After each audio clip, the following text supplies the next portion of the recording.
Myself, Sejal Purawala. I have secured All India Rank 141 in NEET 2017 exam, and I have done my MBBS from St. James Medical College. I am making a short video of kinematics chapter.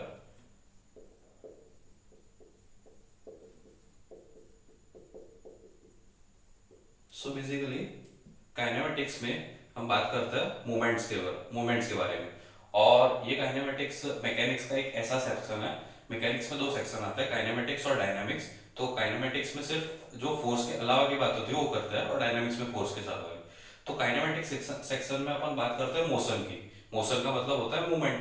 और movement के बारे में कौन सी चीज defined होती है, तो एक होता है कौन से टर्म्स हम लर्न करना है, distance, then displacement. What is difference between distance and displacement? What is speed? What is average speed? And what is instantaneous speed? Then velocity. Again, velocity can be average velocity or instantaneous velocity. Then at last we will learn about acceleration, and then we will learn equations for uniform accelerated motion. Uniform means constant. If anything is constant, we call it as uniform. So first of all, these terms are taught in lower standard also. So what is distance and what is displacement? So distance is actually the whatever, if an object or any person moves from one point to another point, then whatever the path he takes, along that path the length it covers is called as distance. For example, I can grow, suppose this is point A, this is point B, this is point C.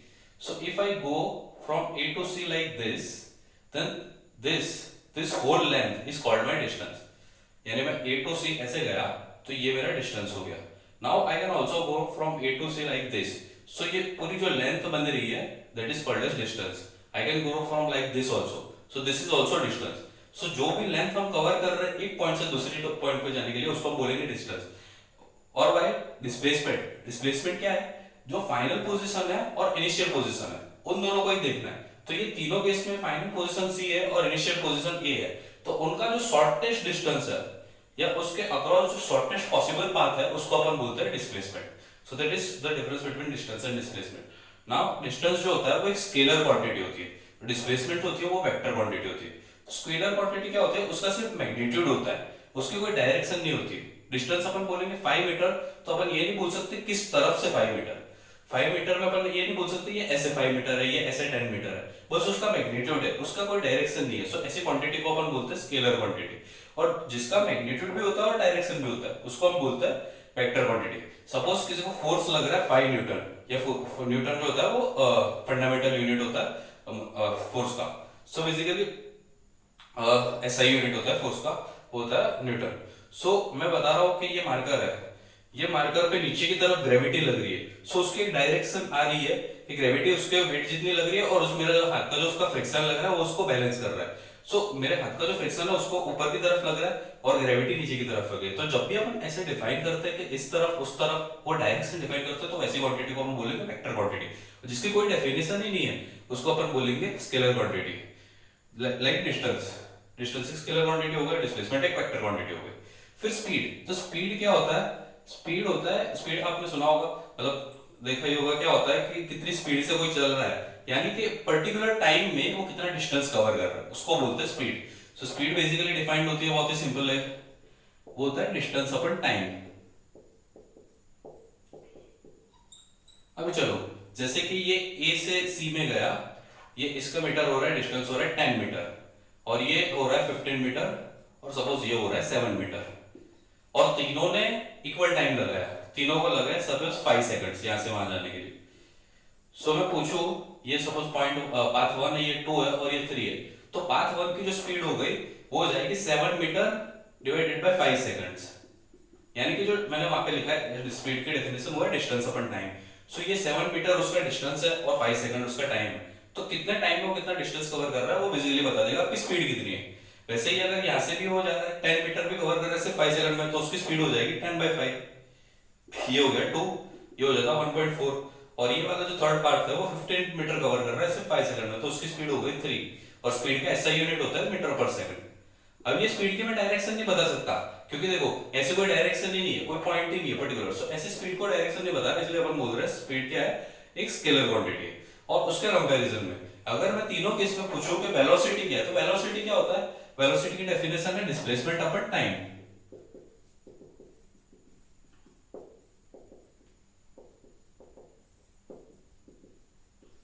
ठीक है, और displacement मैंने क्या बताया, बोलता है final position minus initial position. So तीनों case में फाइनल पोजीशन इसके सी है और इनिशियल पोजीशन ए है। ठीक है, सो तीनों ही केस में डिस्प्लेसमेंट कितनी हो रही है, ये सपोज शॉर्टेस्ट पाथ है उसका 7 मीटर वाला, 7 मीटर वाला शॉर्टेस्ट पाथ है, तो तीनों ही केस में डिस्प्लेसमेंट हो रही है सिर्फ 7। सो चाहे भले वो ऐसे जा रहा है वो ऐसे जा रहा है, उसकी स्पीड तीनों केस में अलग अलग है, क्योंकि वो सेम टाइम में अलग अलग डिस्टेंस ट्रैवल कर रहा है, बट उसका डिस्प्लेसमेंट तीनों का सेम है और टाइम भी सेम है। तो तीनों केस में उनकी जो वेलोसिटी है वो सेम हो जाएगी। और कितनी हो जाएगी, उनकी डिस्प्लेसमेंट है 7 मीटर और टाइम लग रहा है 5 सेकंड। सो तीनों केस में वेलोसिटी हो जाएगी 1.5 मीटर पर सेकंड। अब उसकी मैं डायरेक्शन बता सकता हूँ।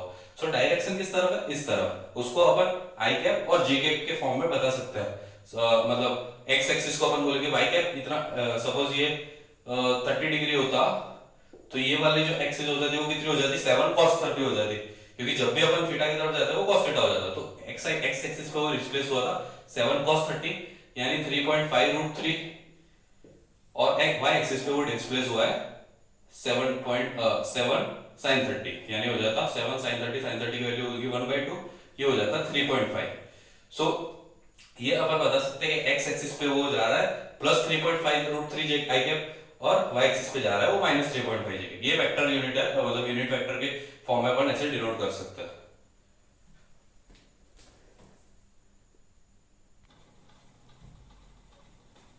नेक्स्ट हम बात करेंगे एवरेज वेलोसिटी, एवरेज स्पीड या इंस्टेंटेनियस स्पीड। तो अगर कोई पॉइंट ए से बी तक जा रहा है, पॉइंट ए से बी तक जा रहा है,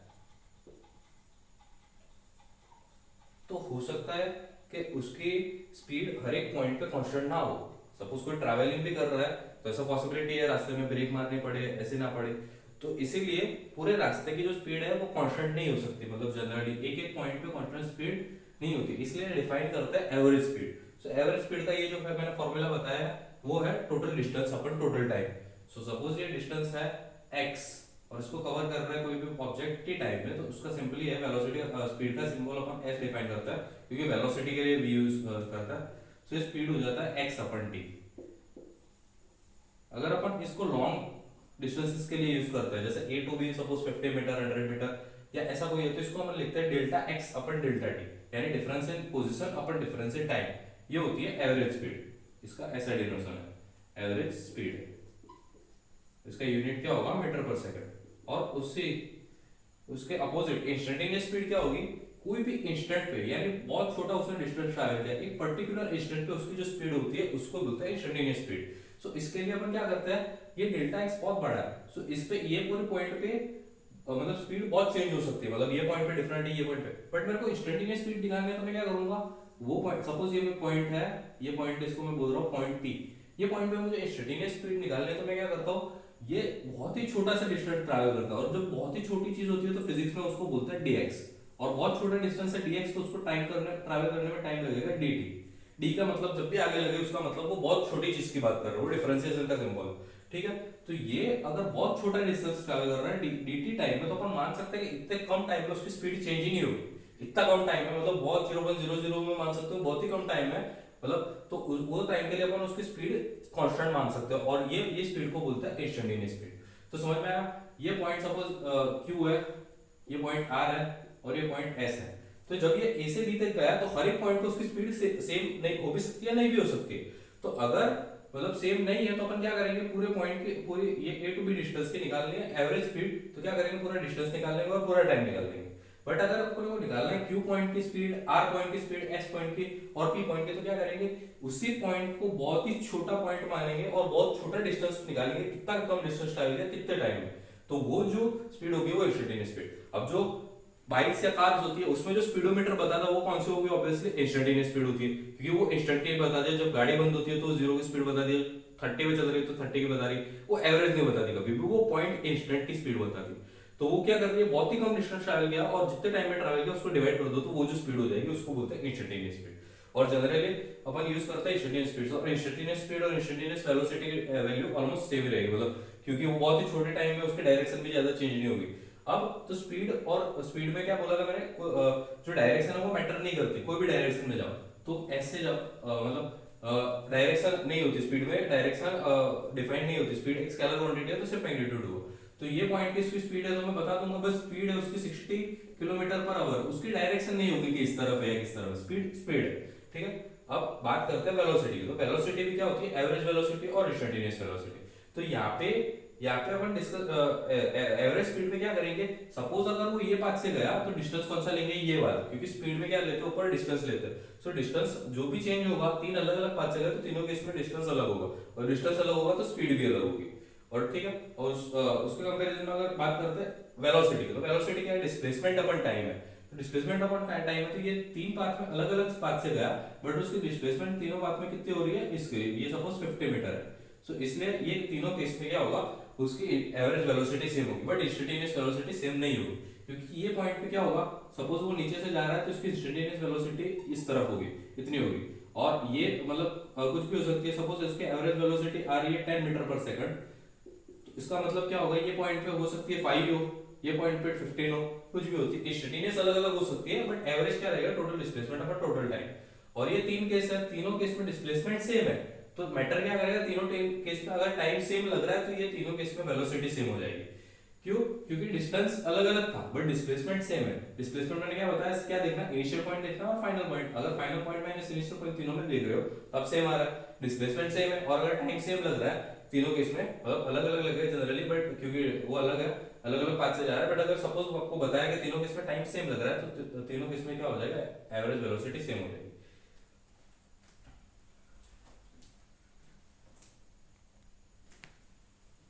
So now we will talk about acceleration. So acceleration is change in velocity upon change in time. So I can write it as v2 minus v1 upon t2 minus t1.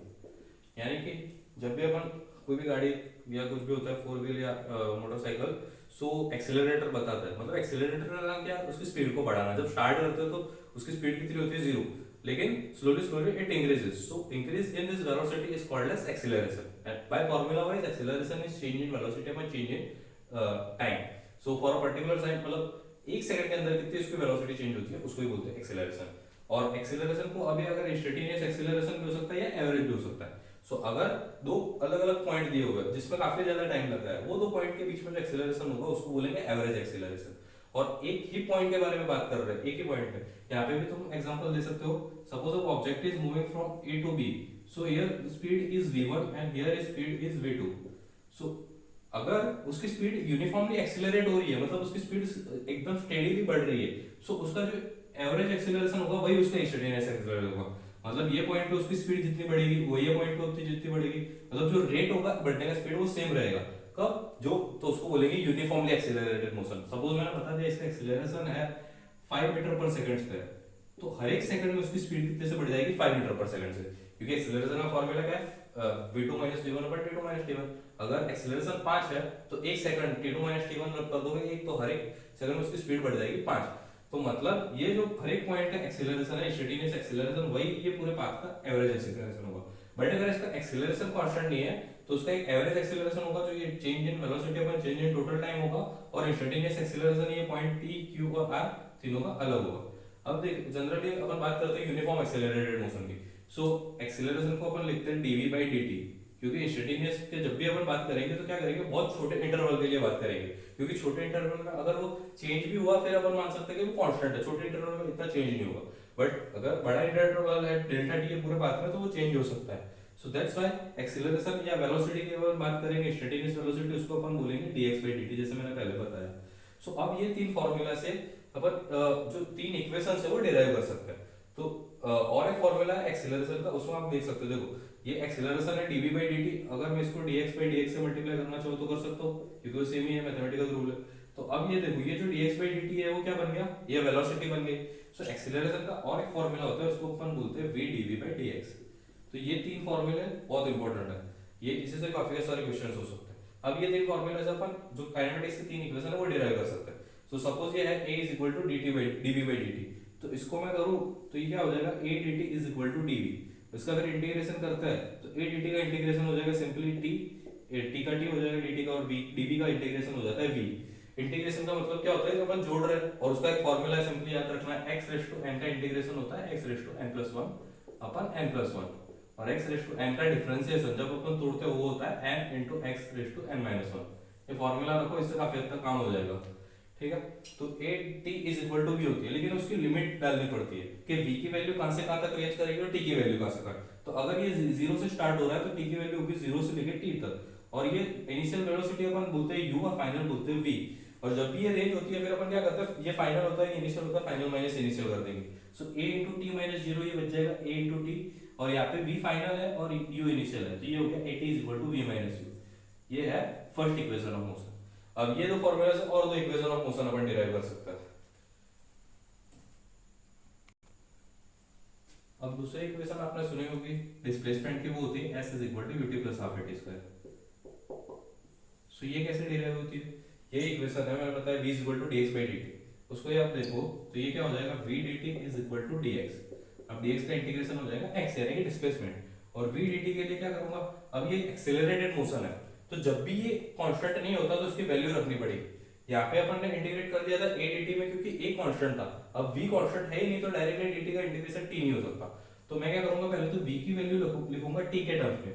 तो ये हमने equation derive की थी, तो इसमें देखो v को क्या लिख सकते हो, u प्लस at लिख सकते हो, तो ये बन जाएगा u plus at into dt। ये इक्वेशन है dx की, और इसको अपन आप खोलोगे तो ये बन जाएगा u dt plus a into t dt is equal to dx। dx का इंटीग्रेट कर दोगे तो वो बन जाएगा डिस्प्लेसमेंट, क्योंकि क्या है, final position minus initial position.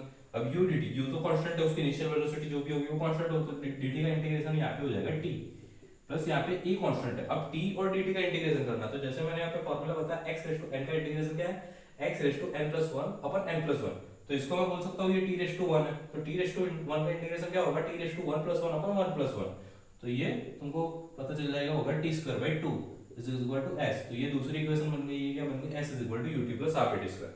अब तीसरी इक्वेशन, ये मैंने फॉर्मूला डिराइव किया था एक्सीलरेशन का v dv by dx, तो इसको आप यूज कर सकते हो। ये क्या बन जाएगा, v dv is equal to a dx।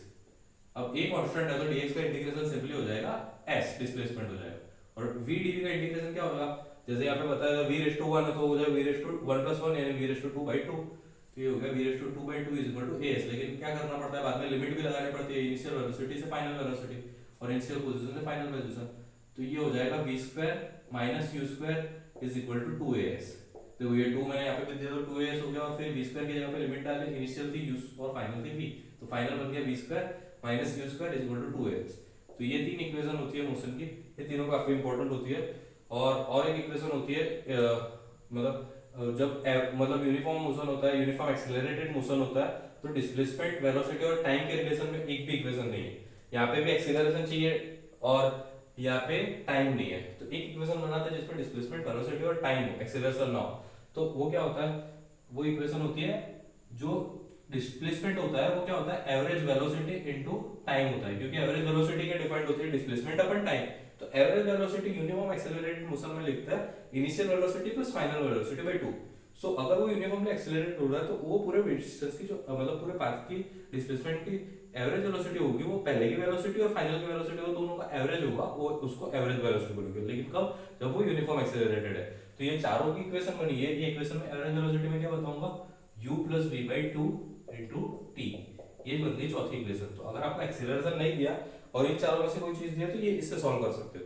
तो ये चारों इक्वेशन कब वैलिड है, जब एक्सेलरेशन कांस्टेंट हो, या एक्सेलरेशन 0 हो तो सिंपली एक ही इक्वेशन यूज करनी है, velocity is equal to displacement upon time, इसको बोलेंगे यूनिफॉर्म मतलब कांस्टेंट वेलोसिटी वाला मोशन। और बाकी ये चार इक्वेशन कब यूज करनी है, जब एक्सेलरेशन कांस्टेंट हो। अगर एक्सेलरेशन वेरिएबल है तो ये चारों में से इक्वेशन एक भी यूज नहीं कर सकते, उस केस में आपको बस सीधे इंटीग्रेशन से यूज करना पड़ेगा। ये मैंने जो फॉर्मूला बताया 1 2 और a is equal to dv by dt, यहाँ पे जो लिखा था वो तीन फॉर्मूले यूज करने पड़ेंगे, कब, जब एक्सेलरेशन कांस्टेंट हो। और एक्सेलरेशन कांस्टेंट है, तो ये चार इक्वेशन मैंने बता दी, वो याद कर सकते हो आप, मैंने बताया भी, डिराइव भी करके बता दी कैसा है, और इसे भी यूज कर सकते हो।